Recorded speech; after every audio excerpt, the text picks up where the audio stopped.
Queridos irmãos e meus amigos, estamos de volta para a segunda parte da mensagem sobre o olhar de Deus. Nós estaremos agora, como eu disse, fazendo uma comparação do nosso coração e o coração de Caim, o coração da raça humana na época de Caim. Será que houve alguma mudança daí para cá?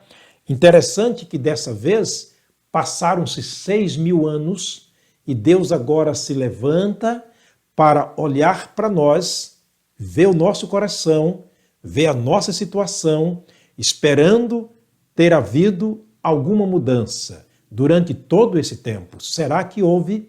Bens, eu quero que você me acompanhe na leitura de um texto que é muito sugestivo para este momento, que está em Romanos no capítulo 1. Foi escrito pelo apóstolo Paulo, o nosso apóstolo dos gentios e doutor dos gentios, segundo ele mesmo disse, e que Deus o escolheu, o elegeu e o levantou, enviou como nosso apóstolo. Então ele fala para nós, ele fala para a nossa geração. Ele faz aqui uma revelação bombástica quanto à situação do seu e do meu coração.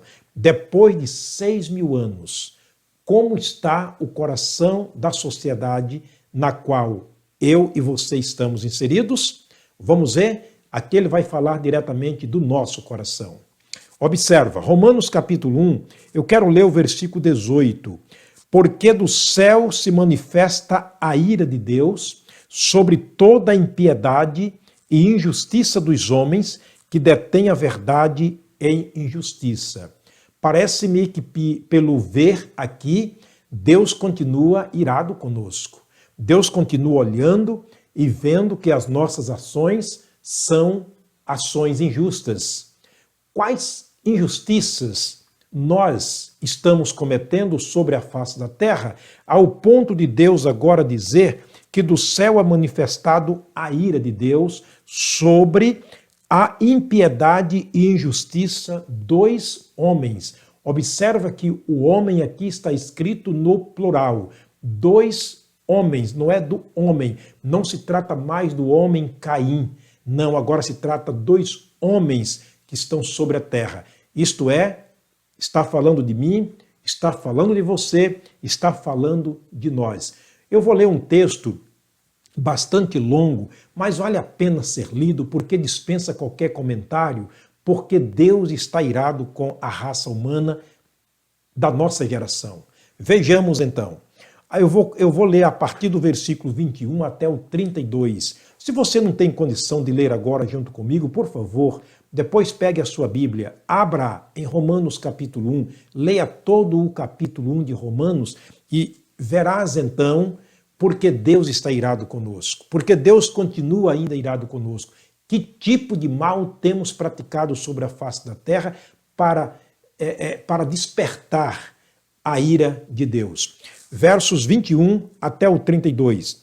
Porquanto, tendo conhecido a Deus, não o glorificaram como a Deus, não lhe deram graças, antes em seus discursos se desvaneceram e o seu coração insensato obscureceu.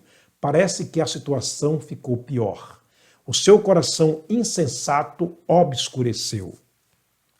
Dizendo-se sábios, tornaram-se loucos. Não é preciso explicar que nós vivemos na época da tecnologia, na época da sabedoria, dos sábios, dos mestres, dos doutores. Ele disse que, dizendo-se sábios, tornaram-se loucos. Paulo disse que a sabedoria do mundo é loucura diante de Deus, porque o sábio é apanhado na sua própria astúcia. Então parece-me que a coisa piorou. Vamos continuar a leitura, verso 23. Mudaram a glória de Deus, do Deus incorruptível em semelhança da imagem de homens corruptíveis ou corruptível, e de aves, e de répteis,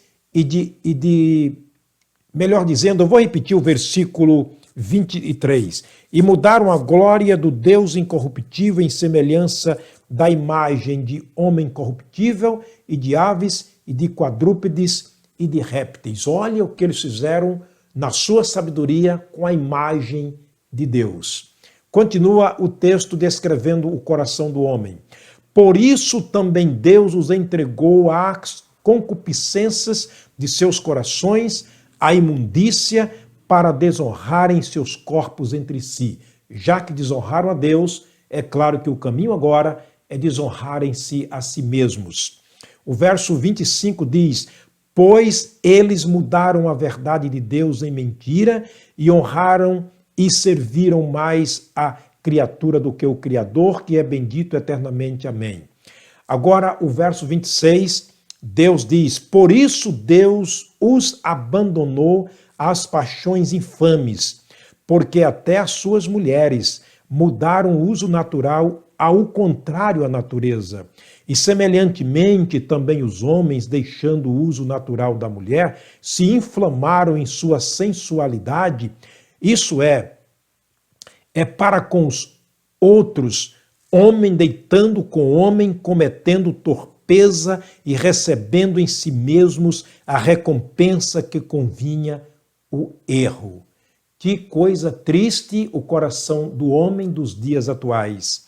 O verso 28 ele diz: e como eles não se importaram de terem conhecimento de Deus, assim Deus os entregou a um sentimento perverso para fazerem coisas que não convêm.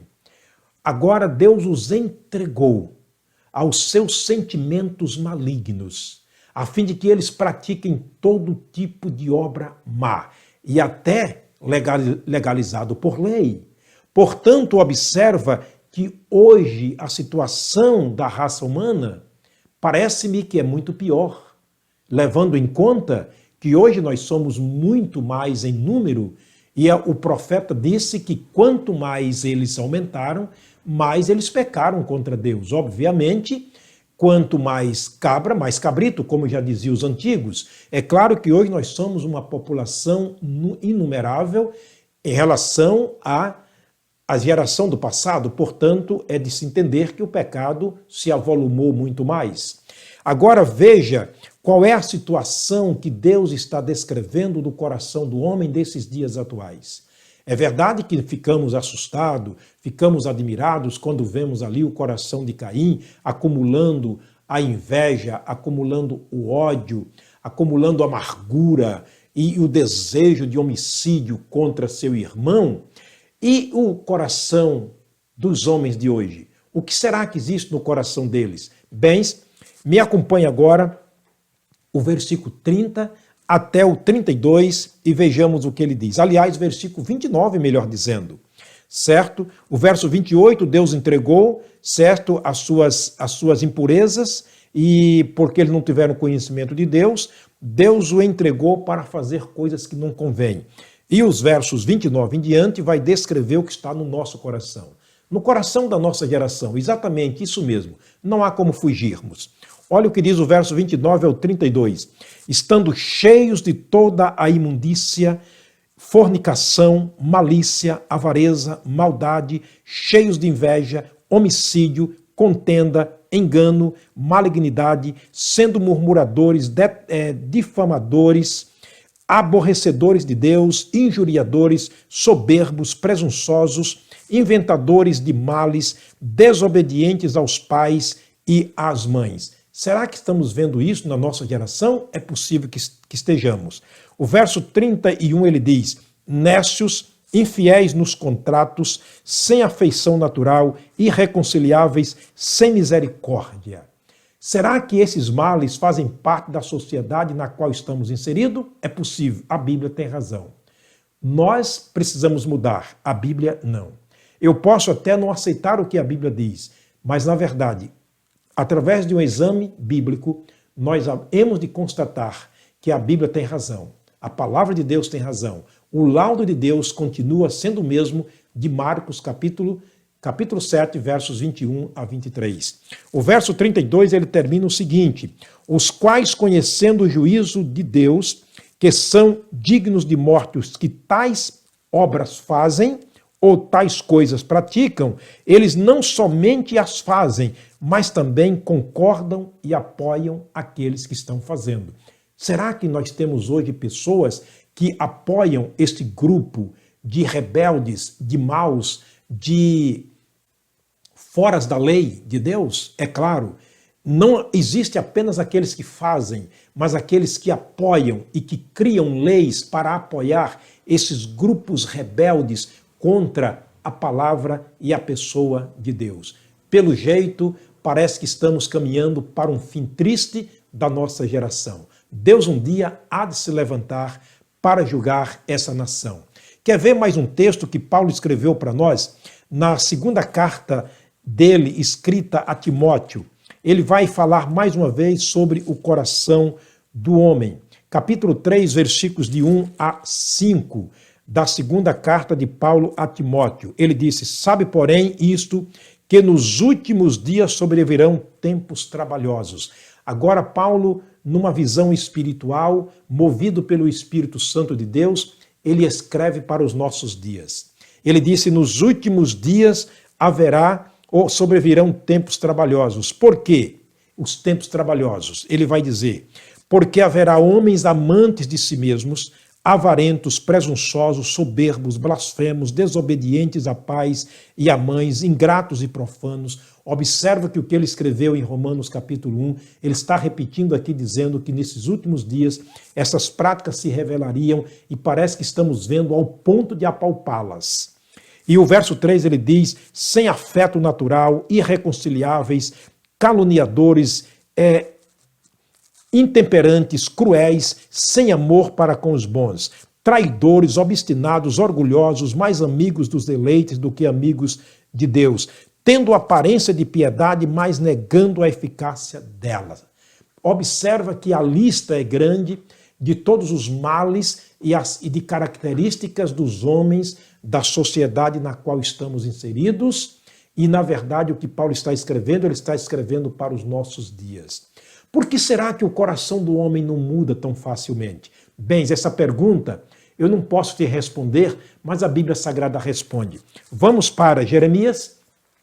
O profeta Jeremias, ele escreve aqui mostrando por que o coração do homem não muda facilmente, não muda de maneira rápida, brusca, ou seja, de uma hora para outra. Vamos ver então. Anos passaram, centenas e milhares de anos passaram, o coração do homem endureceu e continua mais endurecido ainda. Por que será?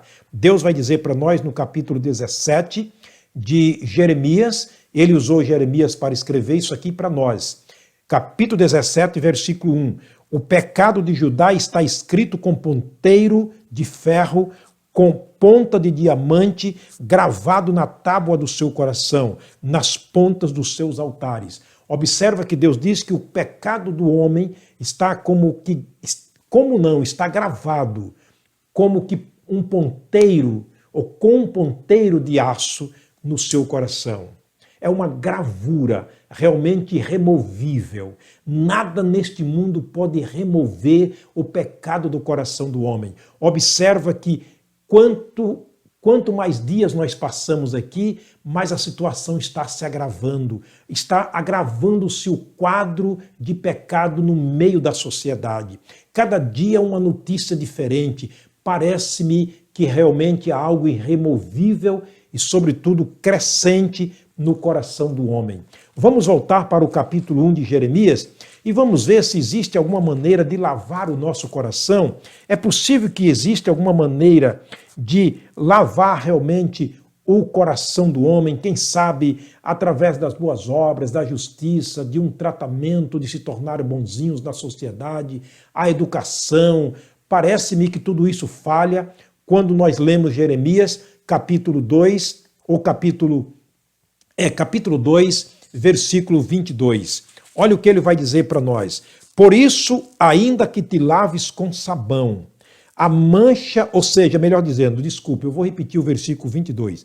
Por isso, ainda que te laves com salitre e amontoes sabão, a tua iniquidade está gravada diante de mim, diz o Senhor Deus. Como podemos ser bons diante de Deus com um coração tão mau? Fica muito difícil. Por isso que Jesus desafiou os fariseus na sua época dizendo: raça de víbora, Como vocês poderão serem bons tendo um coração tão mau? Meu querido irmão, meu querido amigo, a única maneira de ter o nosso coração lavado é através do sangue do Senhor Jesus. A Bíblia diz em 1 João capítulo 1, versos 7 e 9, que o sangue de Jesus, seu Filho, nos purifica de todo o pecado. Se confessarmos os nossos pecados a Deus, Ele é fiel e justo para perdoar-nos de todos os pecados e nos purificar de toda injustiça. O profeta Ezequiel disse que ele tira o coração de pedra e dá um coração de carne. Ele tira o espírito insensível e morto e dá-nos um coração vivo, um espírito sensível que possa servir a Deus e sentir a sua palavra. Deus permita que o seu coração seja mudado. O Salomão, o grande sábio de Deus, o grande homem de Deus, ele escreveu para nós em Provérbios capítulo, eu gostaria de ler esse versículo, porque ele é muito importante para nós, dentro dessa perspectiva do nosso coração. Capítulo 23 de Provérbios, olha o que escreveu Salomão, um versículo lindo. Isso aqui deve ser realmente guardado por nós como a menina do nosso olho.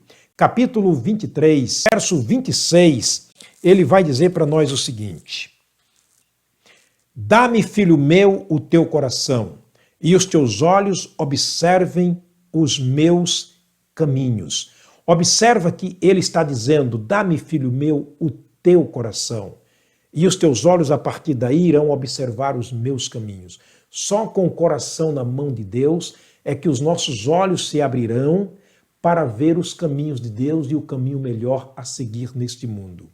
Apocalipse capítulo 3, versículo 20, disse Jesus: Eis que estou à porta do coração e bato. Se vocês abrirem a porta do seu coração, eu entrarei, cearei com vocês e vocês cearão comigo.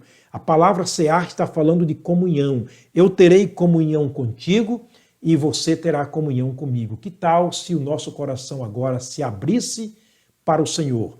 Só estando na mão do Senhor, o nosso coração pode ser bem guardado. É o que disse Salomão, ainda no capítulo 4, terminando aqui o nosso estudo de hoje. Neste momento, capítulo 4, verso 23, ele vai dizer: sobre tudo que se deve guardar, guarda o teu coração, porque dele procedem as saídas da vida. Querido irmão, querido amigo, por favor, guarde o seu coração. Mas você e eu não temos condição de guardar o nosso coração. Ele é rebelde, ele é mau, ele é insubordinado. Portanto, o melhor que fazemos é entregá-lo nas mãos de Deus. E Deus estará guardando o nosso coração. Deus estará nos guardando de praticar tais obras. Deus estará nos guardando da rebeldia, dos pecados que condenam-nos à eternidade sem Deus no fim da nossa vida. Portanto, guarde o teu coração, entregue o teu coração ao Senhor, deixa Ele trabalhar com Ele. Deus sabe como trabalhar. Com certeza, nas mãos de Deus, Deus fará do nosso coração uma bênção e Ele se tornará um trono para a honra e para a glória do Senhor. Crê no Senhor Jesus e será salvo tu e a tua casa. Esta é a afirmativa de Paulo em Atos capítulo 16, verso 31. Vamos orar mais uma vez, rogando a Deus que guarde o nosso coração durante este dia. Senhor, nosso Deus e Pai, reconhecemos de acordo com a tua palavra que o nosso coração é mau, é perverso, é rebelde, é insensato. O nosso coração se inclina, Pai, para o pecado, para ofender a Ti mesmo, e com isso, ó Deus, nós estamos desonrando a nós mesmos e afastando-nos de Ti a cada momento, a cada ato praticado por nós. Por isso queremos rogar a Tua infinita misericórdia. Ajuda-nos a colocar o nosso coração nas mãos do Senhor, a fim de que ele seja guardado e os nossos olhos possam olharem e verem o caminho que o Senhor tem para nós, porque o próprio Jesus desafiou-nos dizendo que Ele é o caminho. Ajuda-nos a ver Jesus como o único caminho, a única verdade, a única vida, o único nome pelo qual poderemos ser salvos. Abençoa as pessoas que neste momento estão me ouvindo e que ouviram, ó Deus, essa palavra. Que os seus corações sejam compungidos, que os seus corações sejam abertos, que Jesus possa ter liberdade de entrá-lo a esses corações e fazer deles uma bênção para a honra e para a glória do teu nome. Pois eu oro agradecidos no nome do Senhor Jesus, o nosso amado Salvador. Amém. Querido amigo, querido irmão, agradeço pela sua paciência de aí diante da palavra do Senhor me acompanhar em mais uma mensagem. Voltaremos, se Deus permitir, numa oportunidade, se Deus nos der, para mais um estudo da sua palavra.